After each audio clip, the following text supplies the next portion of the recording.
So, we are golden. We're golden goose, friends. We are ready to get cooking. It's going to be a good one tonight. So, here we are, my friends. Here we are. What up there, Shella Palmer? What up there, Gay Satan? What up there, Sab? What up there, Wonder Woman, Kyle, Timbo, Smaha, 512, Blues Jammer, Georgia, Wilson? Everybody chilling? So, the name of the episode, right? Broke body, mad mind, sick soul, right? Addiction is a body, mind, spirit disease, so it makes sense that we have to work on our body, mind, and spirit to get better, right? So let's go ahead and get into it today. We have three segments. Segment one, the broke body, right? The broke body. Oh, everyone at YouTube, how's it going? Hope you're having a good old-fashioned night or morning, depending on what's going on. You guys on TikTok, hope you're having a good old-fashioned morning or evening if you like what's going on. Hope you're having a good old-fashioned time.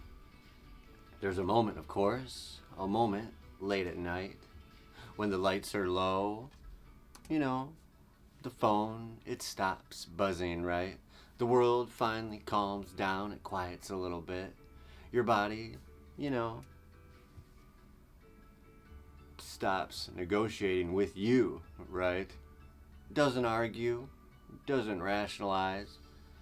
It doesn't care what you meant to do different this time. Right, Monica? Right, Jay? Right, Passport K? It just tells the truth, friends. And now's the time to talk about the truth, because it's the witching hour, right? It's dark. It's the cover of night. But for a lot of us, the truth, well, it shows up in pain that doesn't match our age, right? Has everybody thought about that? What up there, Dave Patterson 905? How many of us have lived really hard lives? How many of us have put a lot of miles on our body, a lot of years on our body, a lot of wear and tear on our body over the years? Fatigue, of course. That sleep cannot touch. Always tired. Always lacking energy. What up, Jerleg? What up, Johnny Boy? What up, Janie Bot? Always lacking energy. Always lacking the ability to get motivation for something. Right there, Paul T. You know, anxiety that spikes for no reason. Panic attacks that come on in the most craziest of times. Hey, what's up there, Jerlake? Hope you're having a good old-fashioned morning or night, depending on what's going on in your life, right? A racing heart. Anybody have racing heart? A burning tummy, right? Hands that shake when they shouldn't, right? Hands that just can't stay straight, right? Breathing that feels shallow when you're sitting still. You can't catch your breath even though you aren't doing anything physical. My friends, this is not weakness. This is not you just, getting older and whatever, right? This is information. Now, stick with me, folks. Addiction doesn't enter your life wearing destruction on its face, of course. Addiction doesn't show up in your life saying, hey, I'm addiction, and I'm going to do a bunch of bad things to you, right? No, that's not what happens. It comes dressed up as relief. Yes, addiction says, hey, I'm going to make things better for you. Oh, what up there in the pocket? Doing pretty good. We're talking about segment one. We're talking about the broken body, right? In the first place to start, the bill that shows up that you got to pay, right, from the drug addiction and all the bad things you do to it, is your body, right? And tonight, of course, we're going to start here. Not because the body is the most important part of recovery, because it's not, but because it's the first thing that addiction takes from you, right? You can lie to your mind, you can numb your spirit, but eventually your body will tell you the truth, whether you're ready to hear it or not, right? Your body will eventually just shut down on you, or bad things will start happening. You'll have creaks and cracks and croaks and areas and places that you used to not have it. You'll have aging lines in places where you thought that you would never see the light of age, right? We're going to start with the NA basic text for today's first segment reading. The physical aspects of our disease were obvious. We were using drugs to cover up our feelings, and we paid a heavy price. Narcotics Anonymous, of course, basic text. The basic text usually doesn't talk around issues, right? This line was written by people who watched their bodies change, fail, and basically revolt in real time. You know, it names something society still avoids saying clearly, that addiction is a disease that leaves fingerprints all over the body, long before consequences show up in courtrooms or broken relationships. What's up there, Mike, Sam, Miguel? What up there, Ignite Beauty, Nicole? Addiction affects blood pressure, digestion, sleep cycles, pain tolerance. Has anybody been on pain medication and now your pain tolerance is all fucked up? Immune response, right? The body becomes a battlefield, of course, before the mind knows that the war has even started. Your body is feeling those effects of those syringes that you continuously put in your arm, that you, I would shoot up and then fill up like multiple syringes, and because I couldn't find multiple veins, pull the syringe out and try to reload it with shoot the shit in there with it's still in there, and like leave the needles laying around, and like they would touch the ground, and then you'd put them back into your skin, and then of course like a couple days, like the next day, giant abscess, right? And it's just crazy. That's just one tiny little story of something really bad that you do to your body, right? So anyway, we didn't wake up broken by accident, friends. We used chemicals to survive these feelings that we didn't know how to process. And the price, well, it's not just emotional. It's physical, it's cumulative, and it's unforgiving.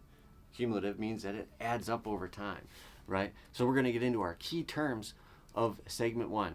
Number 1, neurotoxicity. Damage to nerve cells caused by repeated exposure to substances that overwhelm the brain's chemistry and signaling systems. Homeostasis disruption. The breakdown of the body's ability to regulate, balance, sleep, appetite, mood, and temperature. Has anybody been going through withdrawals and you are very sensitive to the heat, or you're very sensitive to the cold, or you can't quite regulate your body temperature, right? What up there, Tony Moss 337, Gene Vignolo 2. Sorry if I butcher your names there, folks. I'm trying my best. And it's always fun to read the great names that people come up with on their TikToks, right? So, because substances, of course, they replace the things that are in your body, so your natural regulation gets all fucked up, right? That's not a scientific term, of course. That's layman's terms, I guess, or a lame person's terms. That's right. Sound Parkinson's. Yes, Parkinson's is definitely not good. But a system-wide chain reaction, of course. The next part, a withdrawal cascade. Anybody been through a withdrawal before? But a system-wide chain reaction, when a substance is removed, right? It impacts your nerves. It impacts your organs, your hormones, and your immune response all at the same time.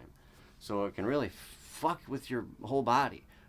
Hey there, Ted R. Cruz. Hope you're having a good old-fashioned Chicago evening. And the last bonus term of this segment, arrested development. In case anyone catch that one right there, the little throwback.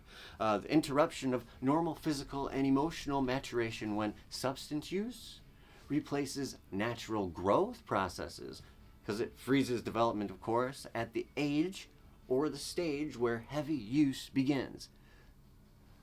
How do you feel about methadone? I feel that medicated assisted treatment saves lives, and I think that if the alternative is you're in an alleyway shooting dope, or you're taking methadone and your life is getting better, it's a fucking no-brainer.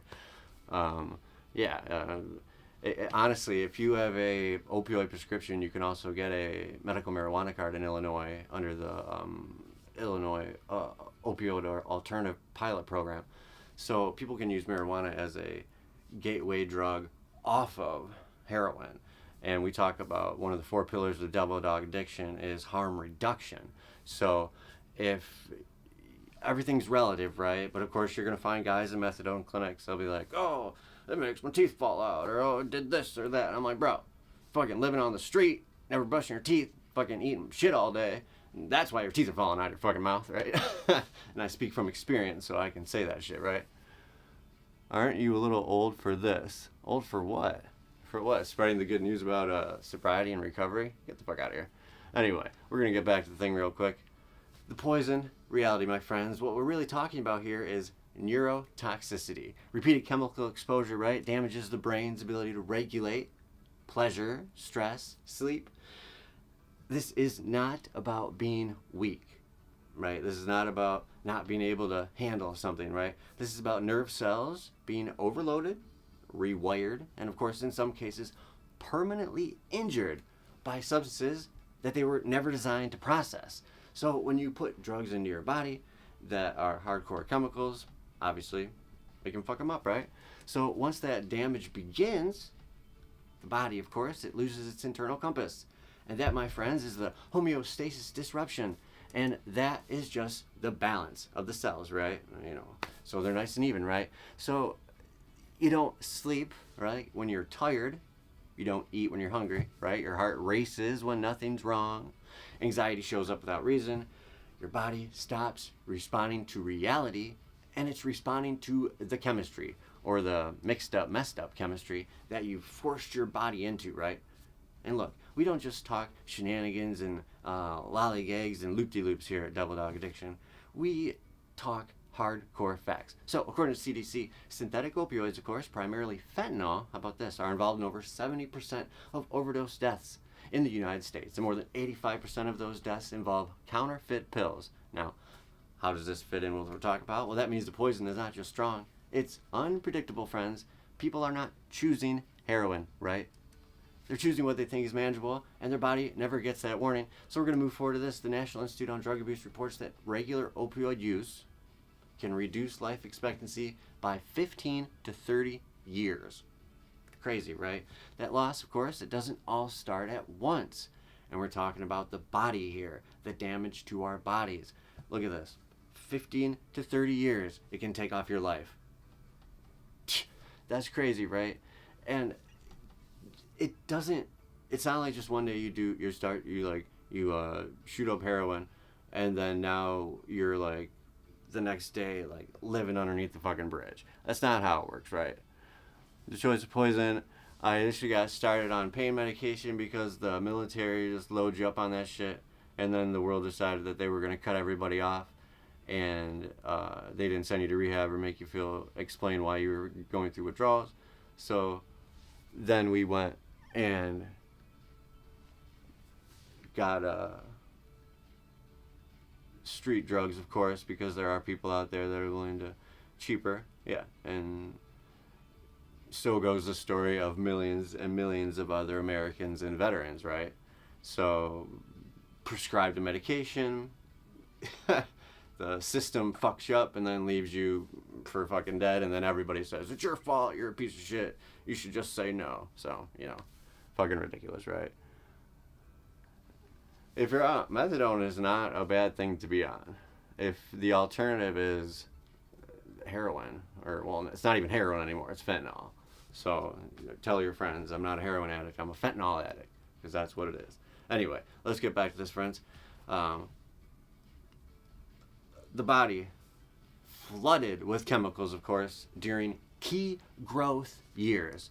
A lot of us started using drugs when we were younger. A lot of us started drinking when we were younger, right? When our brains were in the key developmental age, right? The key developmental stage, right? You know, when, what do they say? Your brain has really stopped developing. It's like, what, 25? So even having tobacco and marijuana legal at 21 is even kind of nonsense, right? If you think about it.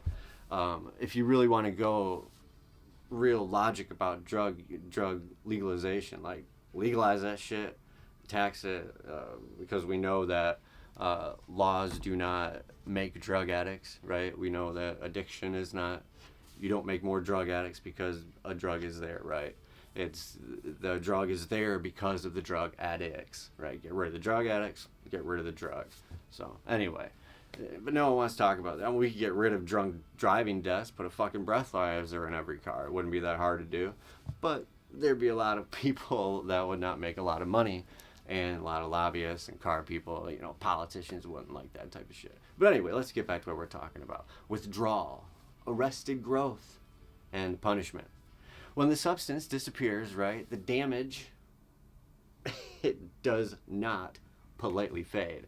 What follows, of course, is the withdrawal cascade we were talking about earlier. The full body chain reaction. Nervous system panics, muscles ache and seize. You know that withdrawal muscle ache and seize. It's terrible, right? Sleep, non-existent. Digestion, blah, all over the place. Anxiety, left and right. Panic attacks. You can't do anything. Pain is so amplified. Everything hurts. The body is scrambled, my friends, because your chemical that you depended on to function is gone. And this is where your arrested development becomes visible. You're asking a body, right, and a nervous system to respond like an adult when it never had a chance to grow into one. And this is something that a lot of drug addicts don't want to admit. They want to be like, oh, I can handle this, or, I'm doing this all good. But even after the drugs are gone, we still haven't grown at all. We still haven't changed anything, really. We haven't tried to make up any of these skills that we totally skipped over for all the years that we were just doing drugs and numbing out and checking out, right? So,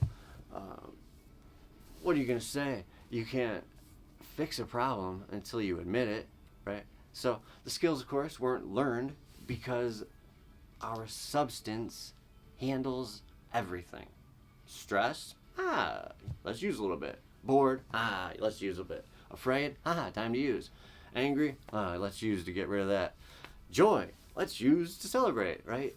Everything's about using.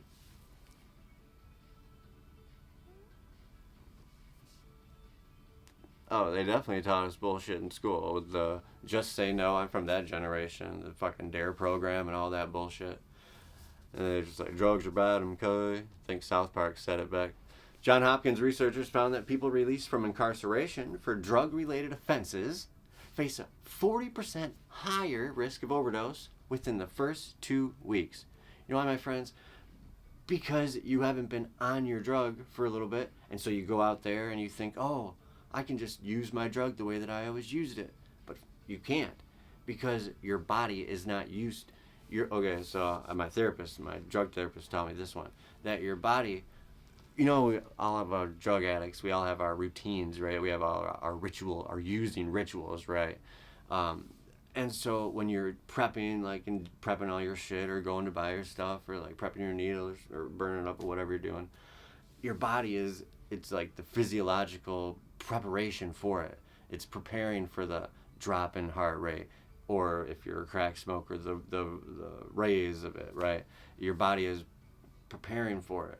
But when you've not been using for a little bit, and then you just go back to it, your body is not physiologically prepared for that shit. So, and you usually just use the same dose in it, and it fucks you up. But that risk percentage is gigantic. Punishment, of course, does not heal arrested development, and it definitely doesn't heal addiction, right? Punishment does nothing to stave a drug problem except to make it worse, right? We send drug addicts to jail, and it's just like, what was that line from Blow, right? He's like, I went to jail with I'm sorry if I get the line wrong, but basically he said, you went to jail with a high school diploma in marijuana, and he said he came out with a bachelor's degree in cocaine, or a doctorate in cocaine, or whatever. The idea is that he went into jail one way and came out worse because he was in there and learned from all these other people that he's like, oh, we'll take all these bad people who all have bad ideas and put them all together and think, oh, maybe if we put them all together, something good will happen. Get the fuck out of here. That's so ridiculous. Support when people get out of prison is very, very low for a lot of people. And I talk about this from talking with quite a few veterans who have served time for drug related offenses or offenses that happen because of drug related things. And, you know, relapsing after serving time and then or overdosing or dying like right after a couple of weeks out of getting out of prison because you go right back to it. And you know that people do not have very much sympathy for that situation, right? You read that shit in the news, you're like, oh, man goes to jail, man gets out of jail, dies of drug overdose 2 weeks later. You kind of look at him, you're like, well, what the fuck? Didn't he learn his lesson? But the real situation is a lot more gray than that, black and white. And people seem to love to go through life just, it's okay. Like, if you blame everybody for whatever situation they're in and you're not a part of it, then you just can, like, write yourself off of having to care about it. And that's basically, I feel, that's what people love to do. And, it's hard to care about other people, I mean, it's a reason why Jesus talks about it all the time and how he hates the religious hypocrisy of, religious leaders making people think that they're doing loving things, but they really aren't, So we love to blame people, or we love to say, oh, tough love, or some bullshit ass shit like that. But either way, let's get back in this, my friends, because the American Medical Association reports that nearly 60% of people with substance use disorder, and this isn't going to surprise anybody, also suffer from untreated chronic pain, or, get this, physical trauma. Okay? So many people were not chasing a high. They were chasing relief. And anybody that's actually been in back pain and had needed like back surgeries or go through life needing like a cane support or a walker or a fucking wheelchair or had to get implants in their back or surgeries and all that nonsense, it fucking hurts, right? And when you first start getting pain medication, it doesn't really get you all like, it didn't get me, it relieved me from the pain. It didn't make me high. It didn't give me like the euphoria. It was only until after like using it for a while that it would, obviously, probably with my addictive personality, then addiction, right. Well, I mean, everybody just likes getting fucked up at some point, but that's not why you quit. You quit because it gets the negative consequences outweigh the positive ones. And at that point, most people are just like so done with it, but they don't know how to quit. And it's not as easy as that, especially when it's a multifaceted beast. You need lots of support, and you need lots of compassion, and you need the right people to understand that. Let's say you go to rehab like 6 times, right? Some people might look at that and be like, oh, you didn't learn a single fucking thing. God dang. But in reality, sorry. Ow.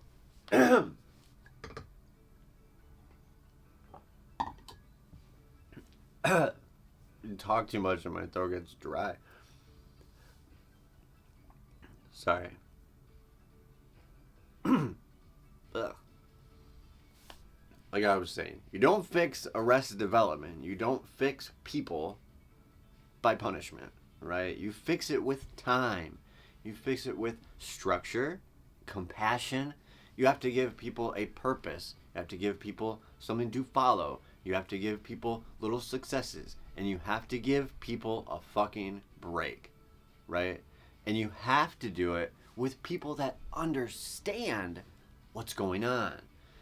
That's why it makes no sense to have politicians write legislation about drug use and drug offenses and trying to stop drugs when actually like it should be like written by doctors and and people and addicts and people who have been through it and people who have been through the system,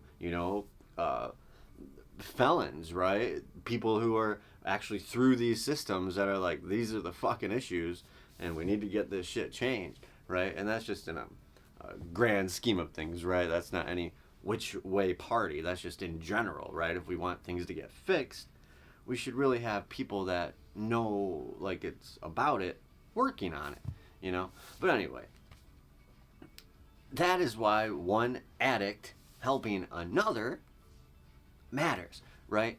Not as a inspiration, right? But as regulation, right? It's like someone saying, look, your body isn't broken forever.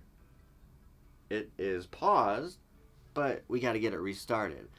Because when you go into AA or NA, you're going to see people that have been through what you've been through, but they're doing good. Or they've been where you've been, and they've healed, or they have relationships, or their kids talk to them, or, they seem to be healthy, right? Because I know that once I got off opioids, I gained so much. I was like 300 pounds, literally, because I just ate. I replaced my heroin addict with, yeah, it's a good joke right there, Humbra. I like that. Yeah, put a bunch of detoxing addicts together. Well, the funny part is, then you have like mixed like co-ed rehab, and after about 2 weeks of no drugs, right, and everybody's hormones are starting to come back. Ew, yikes! Not a good place to be, right? But either way, you go to these AA and NAs, and you get the hope where you see, look, oh my God, there's people around there that have been through what I've through, and usually people who have been through something have the empathy and compassion to reach out and help you when you're going through it. And maybe they'd be more likely to help you if you need something. Like, look, I've seen people that were homeless go into AA and make a serious commitment to getting off of like alcohol or drugs and trying to figure out how to fix their life. And people will go to bat for you. People will help you. You will get help from a place that it's not even in your mind that this type of help could come towards you.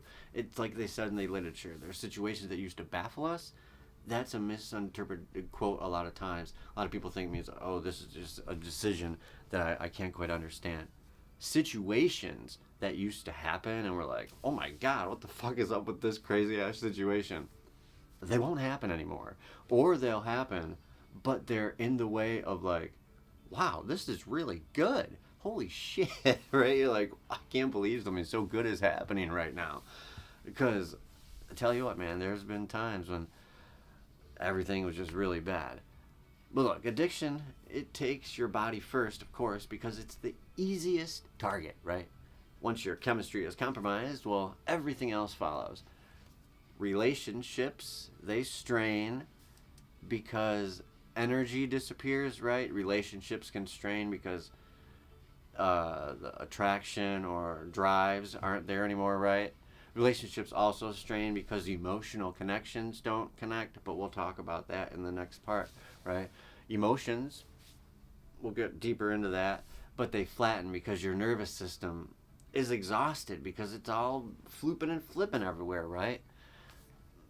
Promises, well, they break, not because you don't care, but because your body, it's fighting a war that you never trained for, right? Because recovery, it starts with respecting your body enough to relearn how to live. And that's one of the most frustrating parts as an addict, is that all these times that you fucked up your life, or that it's taken all these years to get in this terrible position that you're in, and it's just frustrating because you're not just going to get back everything that you've lost overnight. You're just not going to. And the expectation of having that type of thing has sent many good-hearted addict back to the bottle or the needle, right? But, we'll preach this stuff over and over again. You got to respect your body. Try to get enough sleep. Work on your nutrition, medical care, harm reduction, folks. like we were saying earlier. If you can't get off the fentanyl, methadone, Suboxone, medicated assisted treatment with psychotherapy. It's a fucking game changer, friends. Routine, some sort of structure. Even if it's just setting a time to wake up, if that's what you got to start with. You don't have to make a fucking hour. You don't have to schedule your day out by the hour. Just set one fucking time and start with one. Today, okay? Today it's 2:43 in the morning. So set an alarm for today to do something positive for your life. Tell me what you did, because it works. And the little baby things that you do, incremental change, incremental positives, they build up, and they build up quick. Say like this: if you wrote if you want to make a big ass list of like things you're grateful for, instead of being like, oh, I'm gonna sit down and make a big old list. How about just every day in the morning write out something simple that you're grateful for, but keep track of it. Keep it in the same spot. After a year, well, it don't even be a whole year. After a month, you'll have 30 of these bad boys. Big ass list. After a year, you should probably have 365, right? 364. Well, it's a leap year maybe, so who knows. Anyway, harm reduction, routine, replacement, small wins that slowly rebuild trust between you and your nervous system. Trust me, friends, it's going to thank you. You don't rebuild a burned house by yelling at the ashes, right? This isn't a phoenix. It's not going to rebirth itself, right? Because when your body, it's been poisoned long enough and growth has been paused, your mind, it carries the consequences. And that, my friends, is where we're going now. Segment 2, we're going to talk about the emotional arrest, procrastination. Oh boy, here we go. Distorted thinking, and what it means to restart that arrested development, that addiction put on hold. And this, my friend, is where the mad mind takes over. Segment 2. The mad mind. Look, once the body has been poisoned long enough, something a little bit quieter starts to happen. There's no ambulance for it. There's no dramatic collapse. No, oh God, I'm having a whatever. No obvious moment where you can point and be like, oh, that's when your brain, or that's when your mind broke. That's when you snapped like a twig. The mind, it just stops moving forward, right? You might get sober. You might cut back. You might even string together a few weeks, a month here and there, maybe even years without using. But you still feel stuck. Do you think that people can go through life being what's called a functional addict? Oh yeah, for sure. People can go through life being a functional addict, but you're not going to find peace. You're not going to find mental peace. I mean, you're not going to find, if you're still an addict, we could say this, if you're not an addict in any, genre defining term as recovery, right? So if you're an addict and you're in the mode of if you're in the stage of anything but active recovery, I would say that it'd be difficult to find peace of mind, right? So, or you could even say this, that if you're functioning enough, maybe you're not even an addict, right? So who knows? There's people out there that are definitely in the rooms of AA that have years and years of sobriety that are you hear their story and you're like, bro, you don't even sound like you're an addict or an alcoholic. But then when they talk about the mental craziness, even my last sponsor, he's passed away now. That's good. See, the similarities, my friends, instead of the differences. We're talking to Humbra down there, in case you don't know, in case it sounds like I'm coming off the deep end over here, having a little conversation back and forth. Well, anyway, I'll tell you this, friends, that have you ever been overwhelmed by simple decisions, avoiding things that you know matter, putting everything off until tomorrow, even when you know tomorrow will never come, right? This isn't a James Bond flick. This is the part people do not warn you about. And look, they tell you what addiction does to your liver, what it does to your heart, what it does to your lungs. but they don't really tell you what it does to your thinking, right? Like in health class or back in the day, or even sometimes when you go to rehab, they don't tell you this shit. Ow, fuck. Like I said, back hurt, 6 surgeries, fucking spinal cord implant, and a staph infection after one of them, and they had to fucking slice out all the muscle. Oh god, that was terrible. Either way, your ability to plan, right? And these are all these things that we talk about. Hey, if you want to be an addict in good recovery, especially if you have ADHD, or if you have some of the mental or some of the mental health issues like that, right? That it affects your ability to plan, your follow through, right? Or your ability to tolerate discomfort without running, right? Without flight or flight, and you just out of there, right? Or some of us, like me, I've sometimes been so anxious when I get somewhere that I don't even go in, or that it's just like spend the whole time out trying to get in, but I just can't. And it's crazy when you try to explain to some people, and it just seems like you're crazy, right? And it feels like you are, and you're not, though. So just believe me. Or if you are, I mean, then I guess I could say that being crazy is really not all that bad, right? I mean, no one ever, whoever said being crazy never killed anybody. Well, maybe crazy has killed a couple people, but not that many probably.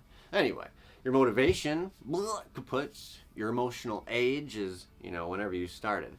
But you run, and when you run, you may go away, but a shame comes back home, my friends, a creeping on in. Because from the outside, it looks like laziness, right? It looks like immaturity. Addiction sometimes looks like immaturity. Sometimes it looks like a lack of discipline. You hear people say that, right? Oh, they just lack discipline. You just need to mature. You just need to grow up a little bit. You just need to work a little harder. You're too lazy. That's why you're a drug addict, right? But it is not. And my friends, if this is a situation you're going through and you try to talk with your loved ones about it, and no matter what you say, they just say, they keep you locked up in that box that you may have locked yourself into, but they've also added some of them padlocks onto it, right? I see you, and I hear you, and I know what you're fucking talking about, and you're not crazy, okay? So, it's not what it is to be seemed, right? And this is what happens when a poisoned body hands the wheel to a wounded mind, right? So we're going to get into the readings, folks, because we just don't talk shenanigans here. That is true. Being an addict is a second job. That is true. It's almost a first job. And sometimes you don't even have room for anything else. Sometimes I get into tangents about political activism or working on our communities or doing stuff like that. But a lot of the times, we are just not in a position to do anything but try to stay sober for the day. And that, my friends, if that is where you're at, then that's the best place to start, because you can't do anything else until you take care of that. And that's just a straight up facts, Jack. AA book, ready? We did the NA basic text in the segment 1, so segment 2 we're using the AA big book. We were restless, irritable, and discontent, unless we could again experience the sense of ease and comfort, which comes at once by taking a few drinks. And so this is the ultimate irony, the ultimate, what's the word for it? The ultimate oxymoron of drinking and drugging, right? Is that the peace that we want, the long-term peace that we think we can get, is right there after a few drinks. And y'all know that time when the drinks come in and there's maybe a 30 or 40 second time once you get to the point of major alcoholism and I fucking don't even want to do it. You drink to get that medium buzz, and it only kind of happens in the morning after the first drink because you're like sick and you can't even keep anything down. At least with me, I wake up maybe around 6 o'clock and already be feeling sick because I'm going through like alcohol withdrawal basically already, but I don't know how to keep my alcohol down because most of it just comes right back up. So it was just not fun, man, because you'd have to chug that shit down and figure out how to fucking not throw it up for at least 20. I had my shit timed, like literally, this is how fucking crazy it was.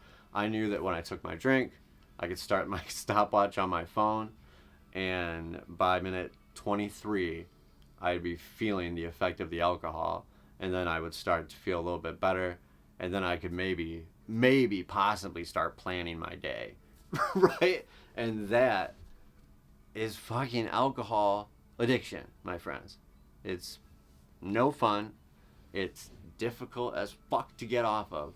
And you do it even though you know that it's hurting you. Which sucks. But anyway, we have talked about that in previous episodes and we'll talk about it again and more. But we need to get back to this, folks. Because the context of this reading, this line, of course, isn't about alcohol specifically. It's about the mind's dependence on artificial relief.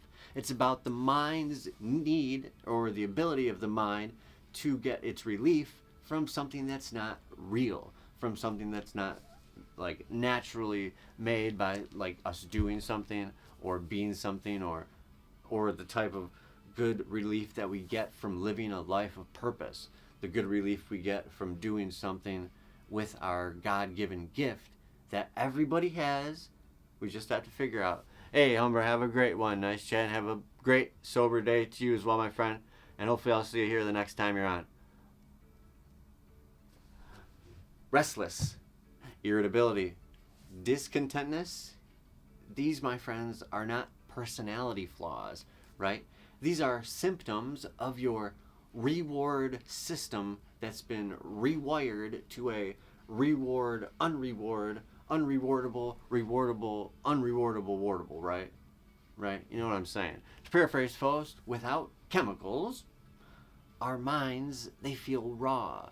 They feel uncomfortable. They feel yucky and nasty and grimy and not normal and not, they don't even feel like they're our own. They feel like you just like take them, bloop, boop, set it over there and spin it around a little bit and kick it down the street. You know what I'm talking about, folks. Maybe not. But let's get into it. The keywords for this segment. Reward hijacking. When substances reprogram your dopamine pathways, which make normal effort, joy, accomplishments, it makes them feel flatline. So if you're in that position now, my friends, where you're not feeling like the things that you used to do make you feel happy anymore, or you're not as interested in some things because you're more interested in drugs or alcohol, or you look forward to that more than other things, right? Or just maybe you're so deep into it that your joy is just gone in general, right? You just have a basic malaise about your person, a basic melancholy, if you will. Chronic procrastination. Persistent avoidance.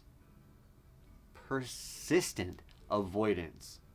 Driven by fear or overwhelmed. And a damaged reward system, of course. Not laziness. A lot of people think that us chronic procrastinators are lazy, or that we are unorganized, or that we are unstructured. I mean, yes, we may be those things, but that is not the base reason for the chronic procrastinatizing, right? And here's something most people never hear. Addiction doesn't damage just the body. It interrupts your development. The American Psychological Association reports that regular heavy substance use can delay development by 5 to 15 years. That means that somebody can be 40 years old with the emotional regulation skills of a teenager. And we see it all the time. We see it in people that do not even know that they're alcoholics. and that they've stunted their growth in high school, and that's why they cannot problem that's why they cannot problem solve. That's why they cannot critically think, and that's why they cannot get along with others. Right? And not because they're irresponsible, but because their growth, well, it got paused back when they started doing their thing. What up there, Sierra? Hope you're having a wonderful, happy Chicago night. And that, my friends, is arrested development. We talked about that earlier. Not failure, not immaturity, but a pause button, of course. Boop, hit down into survival mode, right? Because when substances become your primary coping tool, well, your brain, it never practices dealing with stress. It never practices dealing with conflict.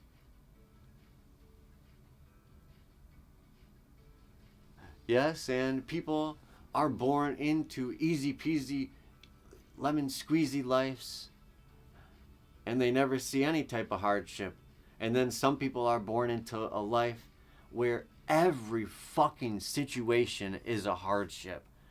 And the disconnect between the people that have so much and don't have any type of consequence for what they do or any type of challenge in life at all, have zero empathy for the people who are challenged in everything that they fucking do.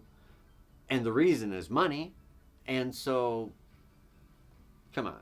Anyway, we don't want to get into that right now. But when people say stuff on Devil Dog Addiction, we always respond, unless it's something outrageously like sexist or racist or bigotryist or genderist or any of those fucking ists, because we don't need that here.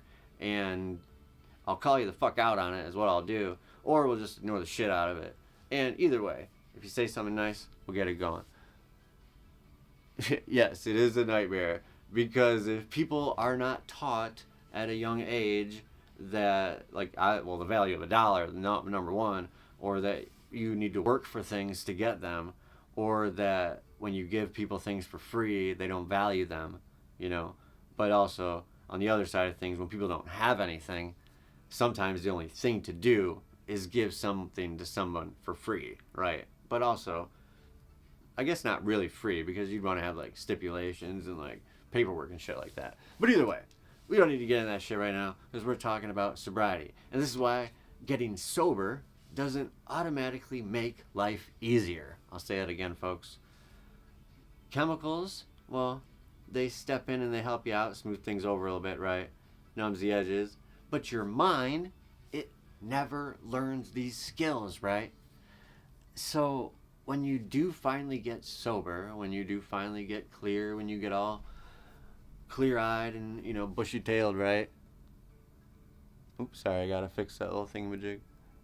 TikTok's like, you've been talking for an hour, so you gotta do this little thing. You gotta make sure you're not a robot. I mean, I am kind of a robot, but either way, I was in the military, so something, right? Either way, when you get sober, life just doesn't become roses, unicorns, and fucking lollipops and long walks on the beach, right? The substance is gone, but your skill set still never been built. It's still kaput. You're still lacking any sense of being a well put together human being, at least emotionally, right? And the National Institute on Drug Abuse reports that addiction fundamentally alters dopamine signaling.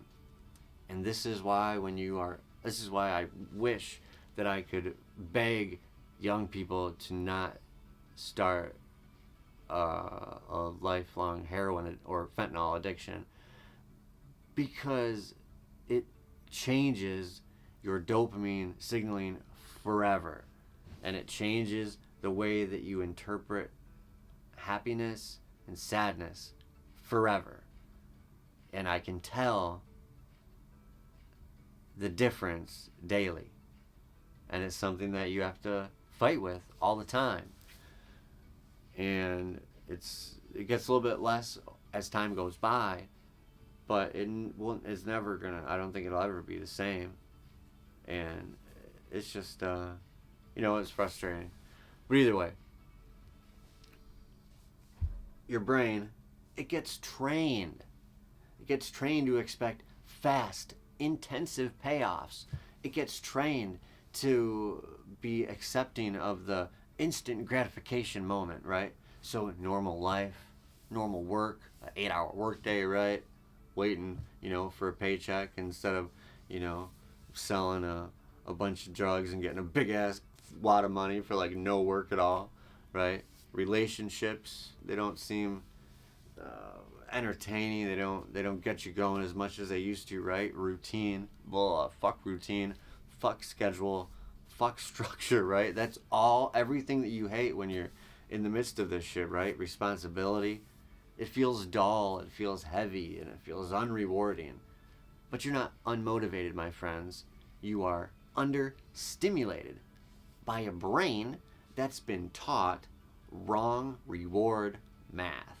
So, we need to get into it with this. Procrastination, shame, and the waiting trap. Watch out for this one, friends. It's time to talk about procrastination. That's right, folks. Choo choo. Next station, procrastination station. I say, next destination, procrastination station. Oh, that's funny. Anyway, it's early. Because this is where people beat themselves, my friends. They beat themselves up the most. And hey, if you are an addict in recovery, I know that you've beaten the shit out of yourself a little bit, if not more than a lot. According to the Journal of Behavioral Science, people with substance use histories are over 200% more likely to struggle with chronic procrastination. So, not because they don't care, but because action, well, it feels emotionally expensive when your reward system is broken. It feels too much. And that, my friends, is chronic procrastination. And plus, when you push things off to the very end, it builds up that, it's kind of like a risky thing, like oh shit, am I going to get it all done? I got to put this pressure on me to make it give me some sort of rush, right? To make it exciting. Because just doing stuff, to do it, when's it due? In a couple weeks, fuck that, do it all the day that it's, the day that everything is needed, right? That is not laziness, though. It's basically, here's a different way to look at it, because that one's been a little bit difficult to understand. Think about it this way. It's kind of like your fear, whatever you're fear of, and it's mixed with your hijacked reward system, because your system is definitely fucked, but it's not fucked forever. So that's good, right, folks? It's not a forever fuck. So anyway, it's just like a half fuck, right? Every task feels much bigger than they are, right? Every step feels a little bit longer and heavier than it should be. And the mind learns one of the most dangerous habits to date. Wait. Wait until you get motivated, right? Your body's saying this to you. Just wait a little longer until you're motivated. Here's the big one. Wait till tomorrow. Tomorrow, my friends, is an addict's fucking pain in the side, a thorn in the side, right? Tomorrow will never come. Tomorrow is always going to be tomorrow's tomorrow, right? Tomorrow's tomorrow. And what does people say? What is yesterday but not tomorrow? What is tomorrow but not yesterday's today?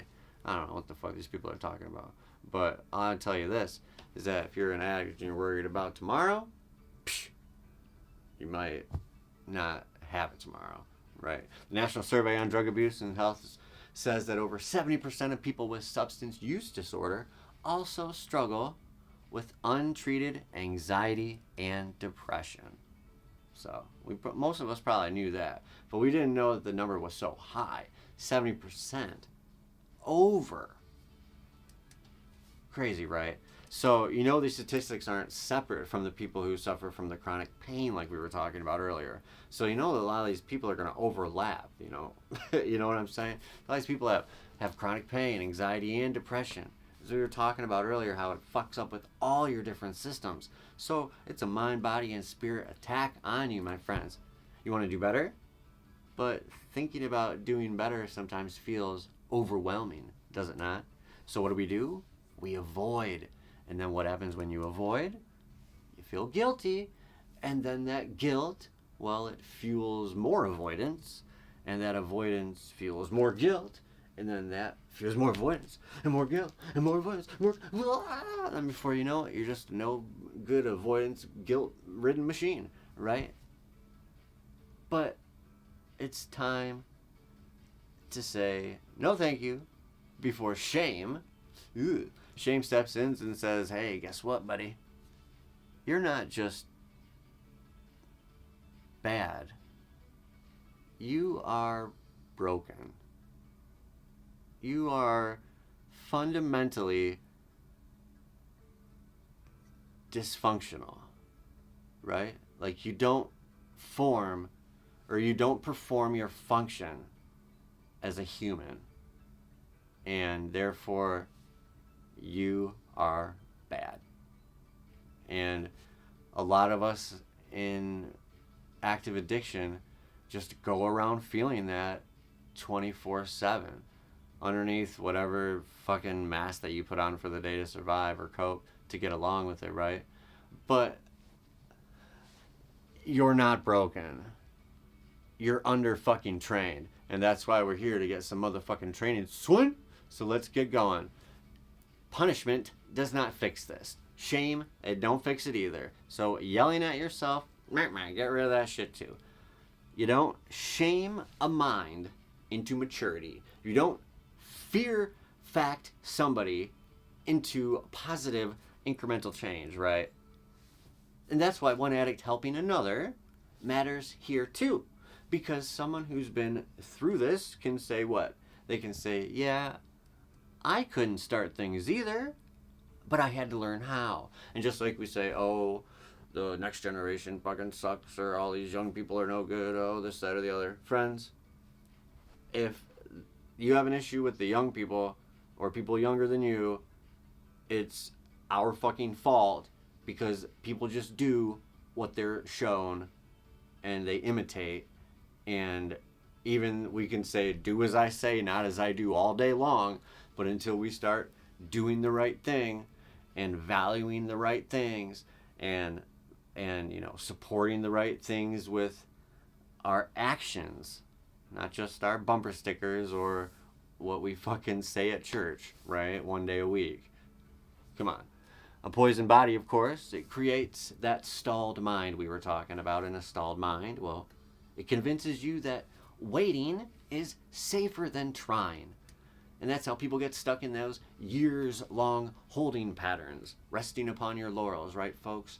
Wanting change, talking about change, planning change, but never, ever actually moving a single step. Recovery, my friends, at the mental level, isn't about sudden clarity. It's not about, oh my God, it all makes sense now, and I can go off into the sunset, sober as can be. No. It's about restarting that development. You still have to learn these skills that you didn't learn. So it's going to take some time. It's going to take some grace. It's going to take some trips and falls. But you got to get back up on that horse, my friends. Not that kind of horse, you heroin addicts. Oh, that was funny. Of course, if you're not like at least 40, you probably won't get that one. Because that was they used to call heroin horse a long time ago. I don't know the fucking one. Either way, you got to restart that development, my friends. Small commitments, short timelines, morning structures, like I'm saying. You don't have to plan your day out all at once. But start doing some structure, that harm reduction, that incremental change. Doing things before you feel ready. Because you're never going to feel ready to do them, my friends. So you got to just do it. And then you'll feel ready once you start doing it, right? But not because you're strong, no. But because strength comes after the action, right? Not before. You have to start the action in order to use your strength within it, right? So you got to get going before you can really get going. So when the body's been injured, of course, and the mind has been stalled, we got a broken body and a mad mind, something deeper than all of that starts to ache. Not pain, not fear, and I know people say fear a lot in recovery, right? emptiness. And this is a word that's difficult to really pinpoint. It's difficult to brand, or it's difficult to explain unless we're talking about our souls and our spirit. Because you can't really feel emptiness minded. The term empty minded is a real term, but I don't think you can really feel like you can't really be empty minded, right? You'd be like dead on a hospital bed, they'd be like, oh, you need to pull the plug on this guy. He's fucking absent, he's fucking empty minded, right? You can't really feel empty in your body. You could have an empty stomach, if you don't eat that much, but I could just say that emptiness is a inner thing, right? A sense that something's missing or actually off. Oh, that's fun. Thanks for all those little fun little bubbles. Huh, that's cute. Anyway, like I'm saying, friends, we are moving into segment 3. We've done 2 of them. We only have 1 more to go, so hope you can stick with me. I plan the shows to be only an hour long, but we always go off on tangents, and now we're already over an hour, so let's see what happens out. Time for segment 3. The sick soul. Broke body, mad mind, sick soul. Here we go, friends. It's time to go. When the body is injured and the mind is stalled, quiet now, my friends. It's not pain. It's not bird, it's a plane. It's not pain, it's not unusual sense. It's not anxiety. It's not even sadness. It's that emptiness I'm talking about. You can still be sober, my friends, and still feel hollow. What up there, Pete Piazza? Or Piazza, hope I said your name okay. If I didn't, I apologize. And you're welcome for sharing such information. It is good information, and I hope it can help at least one person start their sobriety journey, or continue their sobriety journey, or help another start or continue their sobriety journey. You can still feel sober and also have that yucky, empty feeling, right? You can be functional and still feel disconnected. And we talk about this whole thing about disconnecting, right? About connecting. About if you want to be an addict, you need to connect. And that's the best part about AA and NA. Even if you don't like the religious aspect of some of them, even if you don't like whatever things you don't like about whatever programs, just go in and be like, you know what, I'm not on board with that part of this, but I'm going to try to get something out of it, because maybe, just maybe, somebody will say something that could help me stay sober, right? And there's one good thing about one addict helping another, is we know what we're talking about, right? And we can connect on at least that level. And if you're a veteran as well, and you can connect with another veteran dealing with addiction, friends, that is a huge thing. And if you are not a veteran, and you're in AA or NA, and you go or you meet around with people that suffer from addiction or alcoholism, reach out and ask them how they're doing, really, and see, like, ask them what they're up to, like that day.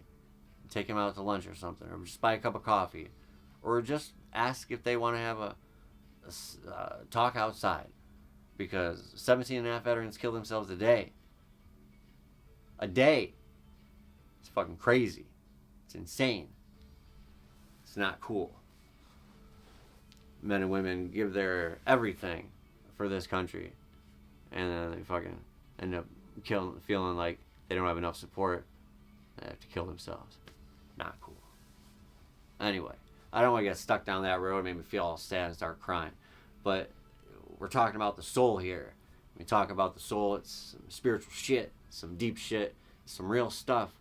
And it's a lot of times people don't think about this kind of thing when they're going through rehabs or they're going through AA or NA. I know that they focus a lot on the whole higher power thing, where they say it's a spiritual program. But I really don't think that people talk about the soul or what it actually is, or really don't get too philosophical about it these days anymore, because we're not really talking about it in a religious sense, right? We're not talking in a mystical sense. We're talking about a human soul here, a humanity, right? The part of you that needs meaning in life, the part of you that needs connection, the part of you that needs purpose, the part of you that when you say, hey, I want to be happy, or oh, I wish this, I just want this, and this will make me complete, or whatever the fuck you, whatever words you want to use for it. Purpose is the overall encompassing word for this thing. Peace, purpose, that type of thing. Direction, something that gives your life meaning. We said the word earlier. Addiction doesn't just poison your body or stall your mind, my friends. It starves your soul. And starving things, well, they don't die loudly, right? They don't die in a big old blown up phase of craziness, right? They fade.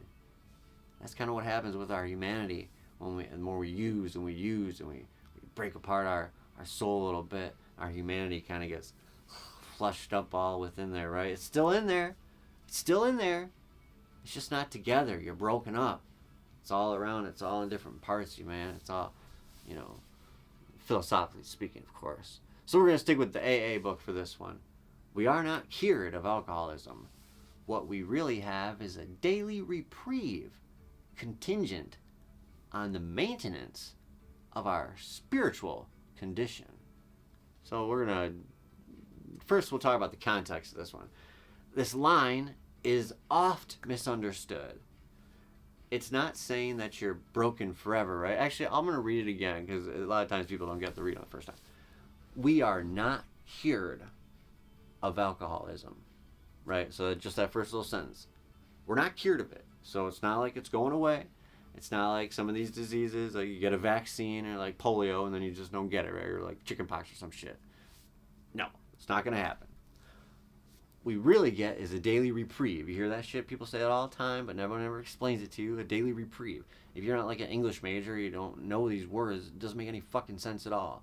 A daily reprieve, a daily setback, a daily moment of relief. Reprieve, relief. You can sometimes use those words interchangeably if it's a little bit easier to understand. Relief, or just a little bit of time of relaxation is even when you could go even wider on it, right? Contingent, which means based upon, which means depending on, right? So if this, then that, this kind of thing. Contingent on the maintenance of our spiritual condition. So the maintenance, of course, is to take care of something in our spiritual condition, which is our humanity, our soul, right? We're not cured of it. No. And it's saying that we're not broken all this time. We're not going to stay broken forever. It's not like, oh, we're say, okay, because we're not going to be cured of our alcoholism. So what are you saying? Does that mean I'm just going to be like a broken alcoholic for the rest of my life? Oh my God. No. It's saying that recovery is not a finish line. Recovery is not something that you attain now and then you're good to go, right? It's a daily thing. And when you get your AA or NA or, smart recovery, there's so many different ways of recovery, or if you just like found a good way to talk with another addict to stay sober, right? It's practice. It's daily. And it's definitely a way for us to stay connected, basically, to something bigger than us, and bigger than, wait for it, our two I's here, folks, impulse and isolation. Impulse, which means acting on pure emotion, acting before thinking, acting in a withdrawal state, acting in a manic state or a depressive state, right? And isolation. We know that addiction, it feeds on isolation, because when you're around other people, you just get more love and you get more caring. It just is a thing. I mean, you're not gonna get as many hugs living alone. Well, not living alone, but I say you're not going to get, let's say you wouldn't get as many hugs just staying inside your house and never leaving it, as opposed to going out and making friends, right? You could even say you're not going to have many conversations, right? Not even hugs, just like conversations with anybody without leaving your domicile, right? So we don't stay well by accident, right? We stay well by maintaining our connection, right? So our connection, our purpose, our meaning, it's an everyday thing. So some people need an actual AA meeting every day to get their, daily reprieve, right? But then others are more solid in some of their sobriety and say they can go longer without AA meetings, but they still do something to get their daily reprieve off alcohol. So anyway, let's get our 3 key terms of segment 3. Purpose, deficit. The absence of meaning or direction that leaves life feeling empty when external problems improve, right? So even though things may be going better from the outside look, if you don't have any purpose or direction, you're still going to feel that unsettled soul. Your humanity is still going to be lopsided and crooked, right? Relational erosion. How about this one? The slow breakdown of trust, intimacy, and connection caused by addiction and isolation. Friends, you can be married, you can have kids, you can live in a house with 5 other fucking people, and you can be isolated. You can lack intimacy. You can sleep in the same bed as somebody, and you too lack intimacy. So this connection that's disrupted by the use is a humanity disconnection. Spiritual malnutrition. I mean, the words kind of explain this one. But it's a state when your inner life, when your inner soul, when your inner being, when your humanity is starved of basic things that people run on, like hope, like belonging to something. If you belong to something bigger than yourself, well, no, A, you get support from it, but B, it helps you. You feel better about yourself. Service. If you have spiritual malnutrition, do a little bit of service.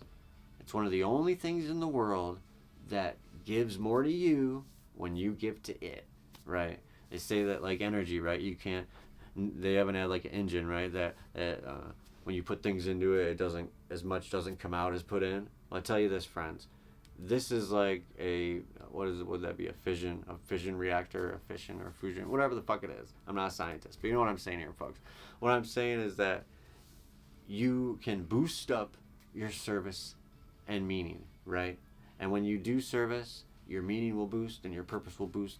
And it's like you put into something and you get more out of it than what you put into it. Hey, and that's some pretty good shit, right, folks? Here's the emptiness that nobody warned you about. I'm going to try to get through this one quick. The truth sometimes blindsides us, folks. A lot of people in recovery, right?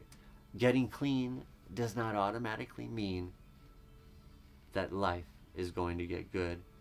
And that life, ready? We said good in the last one, but we're going to add something to it now.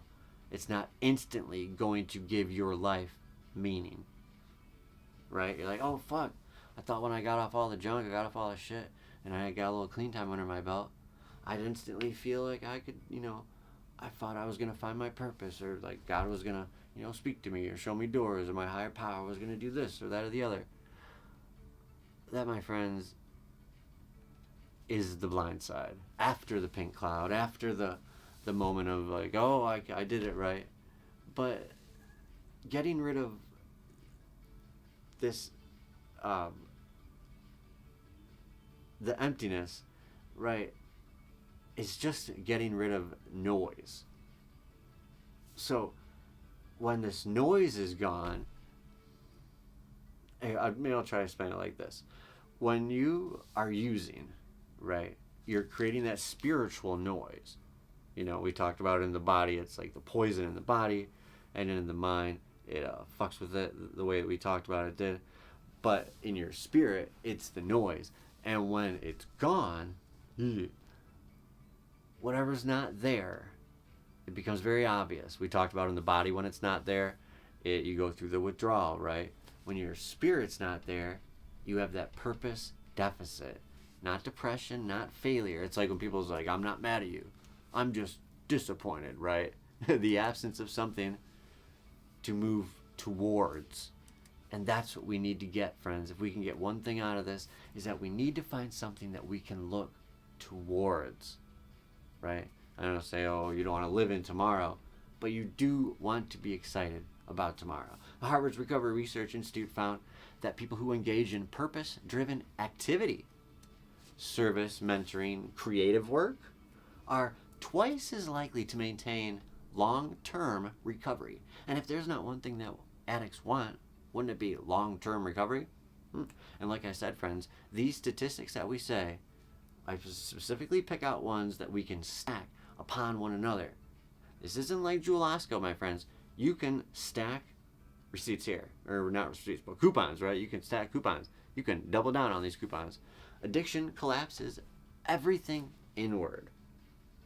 So survival, of course, it becomes a mission. But once that mission ends, once the mission of just staying, anybody? Workaholics, anybody? Toxic relationships, anyone? Food, sex, rock and roll, everything but drugs, right? Anything to avoid sitting with your emptiness. And that emptiness, my friends, is not the flaw, it is the signal. Because addiction doesn't just damage individuals, it erodes relationships, trust weakens, emotional safety nets disappear. That, my friends, is the relational erosion we were talking about earlier, and it doesn't automatically reverse when your substance use stops.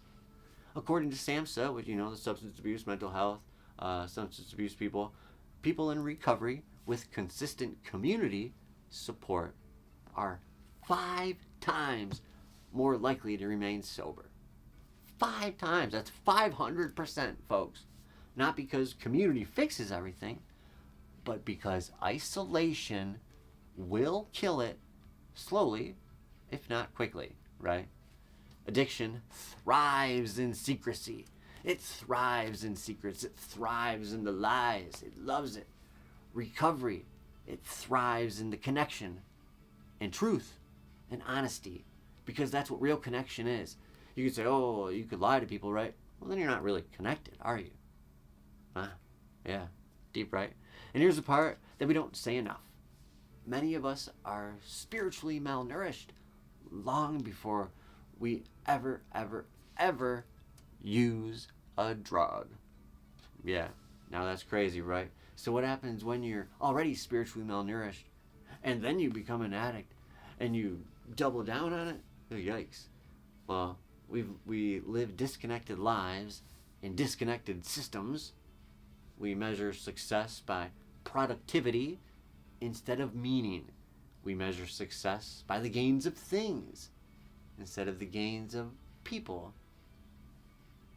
And I don't mean people like followers or clicks or subs or someone that you can make money off of. I'm talking about real, honest connection and real, honest friendship. We chase comfort oftentimes instead of growth, because growth, change, it's uncomfortable, but it's inevitable. And that spiritual malnutrition, my friends, substances, well, they usually are just the quickest way to numb that spiritual malnourished hunger, because your soul's gonna hunger, it's gonna thirst, it's gonna need something to run on, because it's gonna run on something, and whatever you put into it is what it's gonna run on, and you're gonna get out of it. And you don't fix that with discipline, you don't fix it with punishment, you actually fix it with nourishment, right? Service, creativity. A lot of people don't understand. That's why we have art and rehabs. Creativity is huge for getting your spirit back in order. Responsibility. A lot of people are scared of that word. We talked about it in another episode of Devil Dog Addiction. Showing up when it's inconvenient. Showing up when it's no fun. Showing up when you wouldn't usually, right? Helping somebody else without needing credit, maybe. Maybe helping somebody knowing that they can't help you back, which is actually what Jesus said you're supposed to do when it comes to giving. One addict helping another, not because you have answers, but because you're walking the same road. One addict to help another, not because you are going to tell somebody what to do, but because you might have some good suggestions that could save someone's life. That, my friends, is not charity. That is medicine. Well, addiction, my friends, it is definitely poison, but not just to the body, but to the mind and the soul. Recovery is not about fixing one part and hoping the rest catch up. We talked about the body, the mind, and the spirit today. We talked about how those things get damaged. And that's also what we need to fix. It's the 3-part build. We got to run all 3 engines, right? We got to build all 3 bridges. We got to build all 3 towers, whatever the fuck you want to say they are. We got to build them. We got to energize them. And we have to feed them all. You stabilize your body so you can survive. You retrain your mind so it can grow. And you feed your soul so your life becomes worth staying around for. Because when you feel purpose to live, you're going to take care of your body more. You're going to take care of your mind more. And your spirit will follow. Punishment, it's never done this. I said it once, I'll say it again, I'll say it a million times. You're not going to legislate drugs out of people. You need to get the addiction out of people, and that will stop the drugs. Punishment, isolation is definitely no good. We send people into jail, and then we put them into fucking solitary confinement. I've talked to a few good friends who have done a long time in solitary confinement, and it is torture. Anyway, we don't want to get into that, but the main point is that isolation is bad. Isolation is bad for humans. It's bad for people in general, and even the worst of the worst of the worst people. I mean, I guess unless you're some fucking crazy ass psycho ass killer fucker, and it's like proven that you did it beyond a reasonable doubt, then maybe we could throw your ass away and throw away the key. But even people, it's like cruel and unusual punishment to like leave people all alone in like a room by themselves. Anyway, compassion is what we need to be feeling. Structure is what we need to be working on.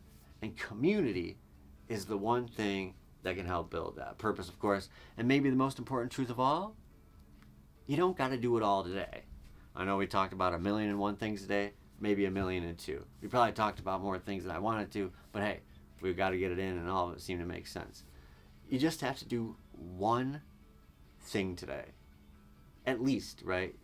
Something today. One healthy replacement. One honest action, right? Maybe one moment of connection with someone that you wouldn't usually do it. Because that is how people finally make it out. Well, my friends, if you're listening to this, I'm sure you're tired. Really tired. Probably not physically, but deep down, my friends, hear this. You're not weak. You're not broken. You're not late to the party. You can still live your life. You can still have a great life. And you can make whatever time you have left worth something. You've definitely been surviving in a system that's taught you to numb instead of heal. So be a little kinder to yourself, friends. Be a little more patient with others, as with yourself. And if you're further down the road than others, turn around and help them to your level. Because one addict helping another is not just how recovery works, right?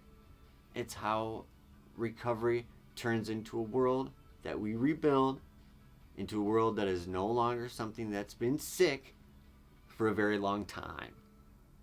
The world has been sick for a very long time, but we know the way to make it better. So my friends, I hope you have a great Chicago morning.